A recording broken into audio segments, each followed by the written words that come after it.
Seja bem-vindo ao curso Desenvolvimento iOS em Swift. Com o uso de videoaulas, estaremos mostrando como se dá o desenvolvimento para a plataforma iOS com o uso desta nova linguagem. Swift foi apresentada em 2014 pela Apple, na Conferência Anual de Desenvolvedores, conhecida como WWDC. Ela vem como uma forma de facilitar a introdução ao universo iOS por meio de uma linguagem mais familiar, simples e segura do que sua irmã mais velha, a Objective-C. Swift é moderna, poderosa e veloz. Ela junta conceitos de diferentes fontes e reduz a curva de aprendizado para iniciantes. Além disso, a modernidade da Swift se externaliza através de sua flexibilidade, da possibilidade de uso de quaisquer caracteres e da não obrigatoriedade do uso de ponto e vírgula. Além de facilmente legível, ela cria um momento favorável para aqueles que querem tentar se consolidar no mercado de desenvolvimento para dispositivos móveis. Iremos conhecer agora algumas das principais novidades. Em Swift, podemos declarar variáveis com a palavra var. Variáveis têm o tipo automaticamente inferido pelo compilador. Sendo assim, não precisamos especificar o tipo de dado. Caso queiramos fazê-lo, podemos fazê-lo através da sintaxe dois pontos e o tipo. Diferentemente de variáveis, constantes são definidas pelo termo let e não podem ser modificadas após a primeira atribuição. Outro tipo interessante são as tuplas. Tuplas são nada mais do que conjuntos de valores que podem ser de diferentes tipos. Para acessar valores em uma tupla, podemos fazê-lo através da sintaxe de ponto e o índice do valor, ou, em tuplas com valores rotulados, ponto e o nome dado previamente. Por ser uma linguagem extremamente segura, o Swift exige um operador especial para trabalhar com valores que podem não existir em algum momento. Este tipo especial é chamado de optional e é representado por uma interrogação. Para acessar possíveis valores, deveremos utilizar o operador unwrap, ou desempacotamento, representado por uma exclamação. Uma forma prática de fazer este desempacotamento é com a estrutura condicional optional binding, responsável por reduzir o esforço. Caracterizada pelo termo if_let, podemos atribuir a uma constante um possível valor e, caso este valor exista, utilizá-lo sem a necessidade do desempacotamento. Em Swift, listas são representadas de forma similar às outras linguagens. Elas podem ser inicializadas diretamente através da sintaxe de colchetes ou vazias através da sintaxe tipo de dado entre colchetes. Os parênteses ao final indicam que estamos chamando o método inicializador. Podemos também inicializar uma classe com valores repetidos em um número determinado de vezes. Para adicionar elementos a uma lista, podemos utilizar o método append, passando o valor a ser adicionado, e modificar valores com acesso direto por índice. Remover valores da lista pode ser uma tarefa simples com o uso de métodos convenientemente implementados, como remove_at_index, recebendo o índice a ser removido, remove_last, que removerá o último elemento da lista, ou remove_all, que apagará todos os elementos da lista. Dicionários funcionam de forma similar, porém, o seu acesso é feito por chaves e não por índice, e elas não garantem a ordem dos elementos. A inicialização é igualmente simples, tendo a sintaxe tipo de dado dois pontos tipo de dado entre colchetes, sendo o primeiro dado a chave e o segundo o valor. O parênteses também indica a chamada do método inicializador.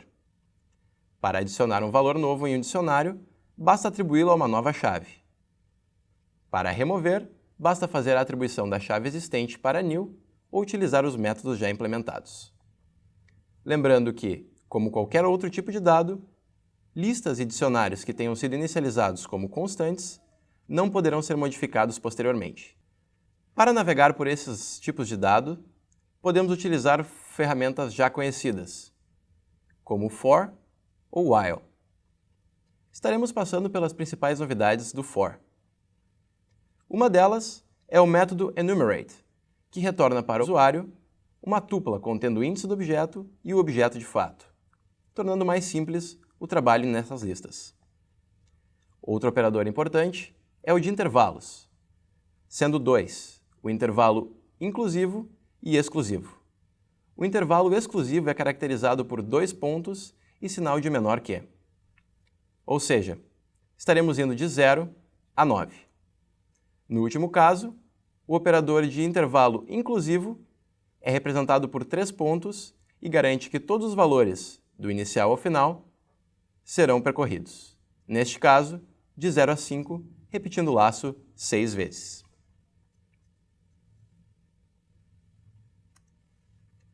Uma outra estrutura condicional que merece atenção é o switch.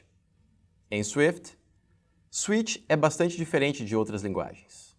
Primeiramente, ela é finalizada quando o switch encontra o primeiro case. Podemos mudar este comportamento utilizando o termo fall true.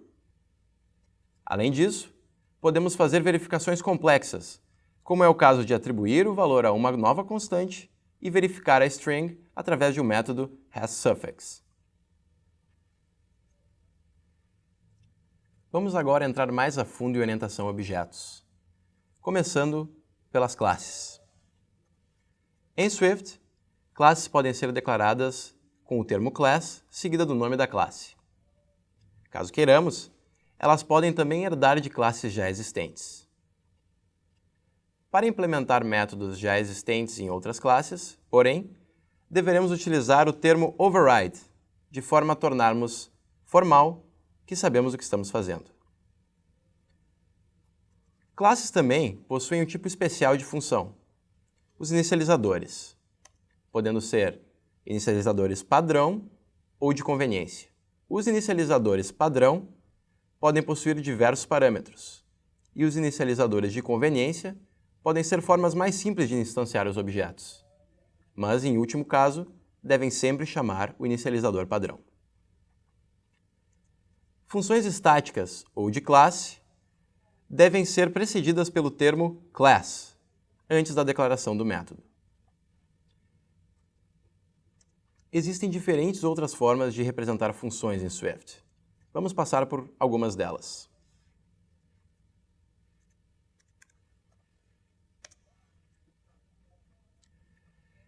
No primeiro caso, temos uma função sendo declarada que não recebe nenhum parâmetro e não retorna nenhum valor. Abaixo, temos uma função pública, que pode ser acessada por qualquer projeto que referencie este módulo e que retorna um valor booleano.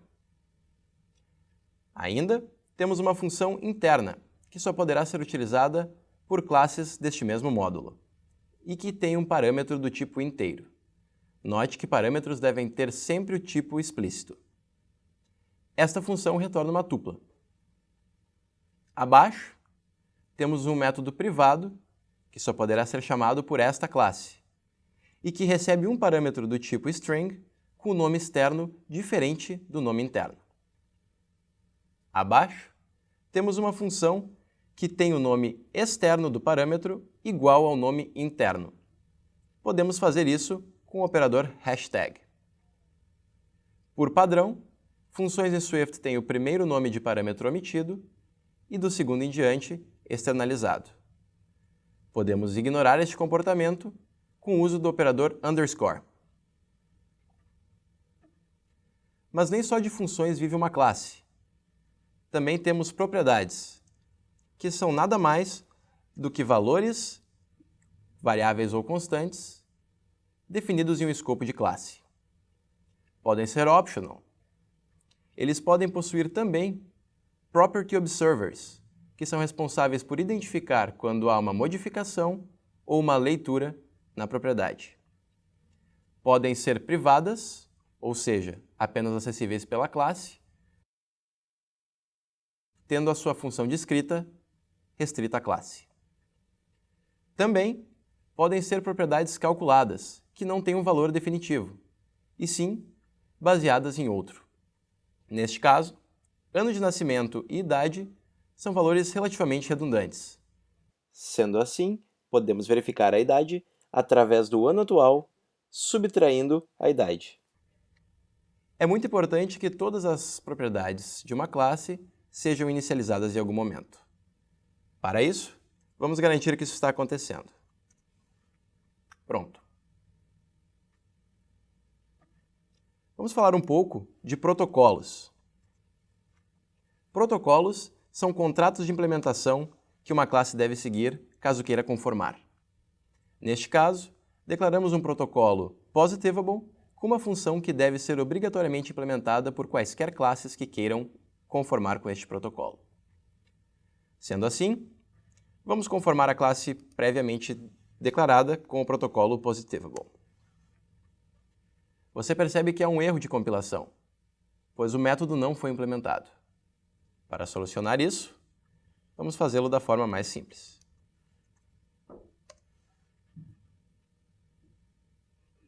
Aqui, temos a implementação de um método que foi declarado em um protocolo. Você percebeu que protocolos são implementados da mesma forma que herança. Caso não houvesse nenhuma superclasse, o protocolo seria o primeiro elemento após os dois pontos. A Swift, no entanto, vai além e nos permite expandir os seus poderes. Estamos falando de uma nova função chamada Extensions. Extensions são uma forma de expandir o poder de qualquer classe já existente e até mesmo de tipos de dado.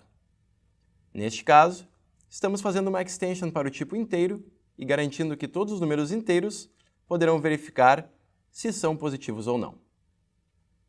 Isso está automaticamente implementado para todas as outras classes, tornando a implementação do nosso protocolo muito mais elegante.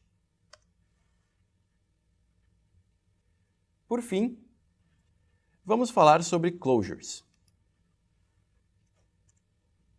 Closures são ferramentas poderosíssimas e permitem que coisas antes nunca imagináveis possam ser agora feitas. Neste caso, declaro uma classe carro com uma função drive. Essa função recebe por parâmetro uma closure. Pense em closure como uma função que pode ser passada por parâmetro, retornada de uma função ou colocada em propriedades. Após a execução de meu método, estarei chamando a execução da closure com o nome finished. Mas como podemos utilizar closures em nossas classes? Utilizando a classe já existente, vamos implementar em uma das funções a utilização de closures. Aqui, declaro uma nova variável do tipo car, instancio-a com seu inicializador padrão e logo após, inicio a chamada de métodos drive. Repare que a primeira chamada e a segunda são exatamente iguais, com uma única diferença. A closure está fora da chamada. Isso é possível através de uma sintaxe chamada trailing closure. Isso define que, caso haja uma closure existente como último parâmetro de uma função, ela pode ser explicitada externamente, após os parênteses. Ou seja, após a execução do nosso método drive, estaremos automaticamente informando na tela que ou o passeio está acabado ou que closures são demais. Como você pode observar, não cobrimos toda a sintaxe e as novidades em uma aula. O que você viu até aqui foram destaques, mas o estudo não termina ao final desse vídeo. Atente aos tópicos que não foram citados, mas que igualmente merecem atenção. Unwrap implícito, tipos any e anyObject, função deinit, operadores as e is, tipos enum e struct, tipos genéricos, parâmetros var, inout e variádicos. Nos vemos nas próximas aulas.